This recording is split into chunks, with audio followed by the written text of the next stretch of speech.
Hello, so today's video is about renewable energy and my efforts to make my house a bit greener.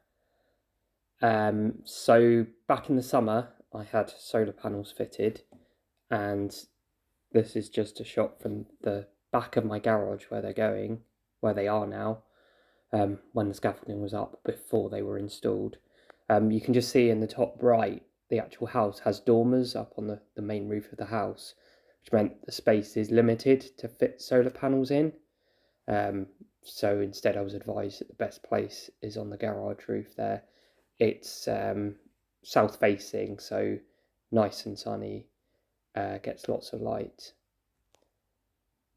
I think the next bit, this is the panels when they were delivered. So there's 4 of them and various boxes fitting equipment, and various things, some of which weren't used when they fitted it, and then these aluminium rails that it was fitted onto. So just going up the ladder to have a look on the roof once they were fitted. So you can see the 4 there, sort of in a 2x2 pattern, up on the roof, and that I was advised that was the maximum that I can fit in that roof space. So the next shot is just showing what it looks like underneath with the rails fitted.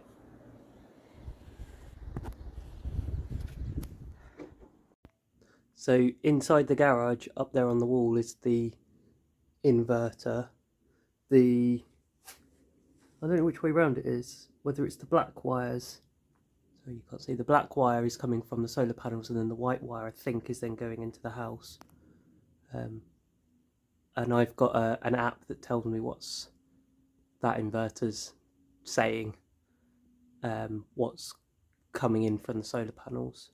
But I'll go up there and give you a closer look of what it looks like.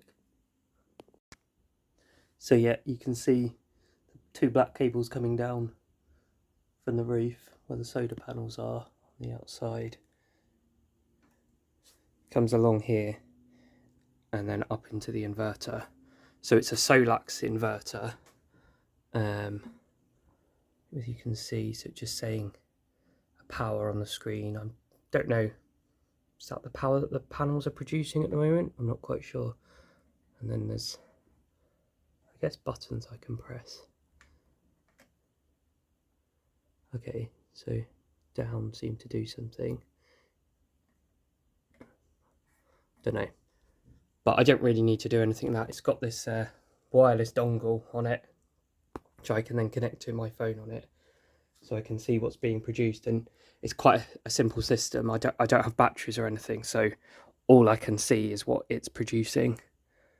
I then have a second. I have an account set up with Octopus for like the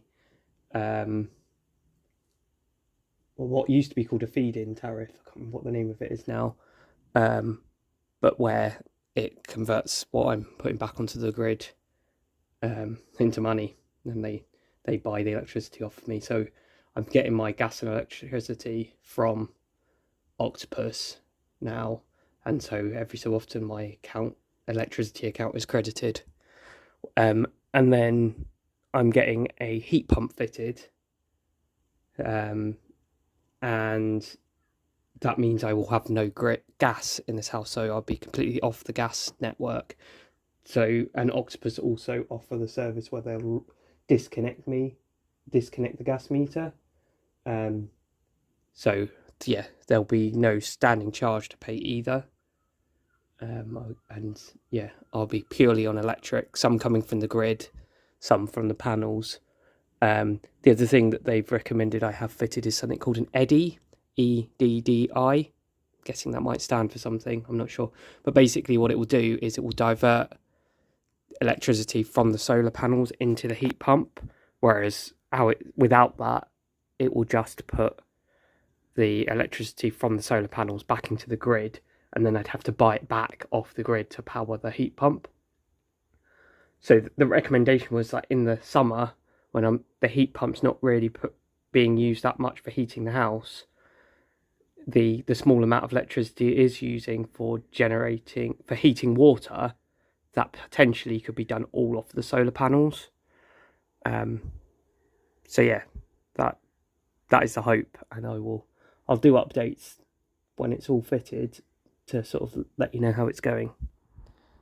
So this is the space where the heat pump will go. So on the back of the garage, I've already cleared out space for soak away.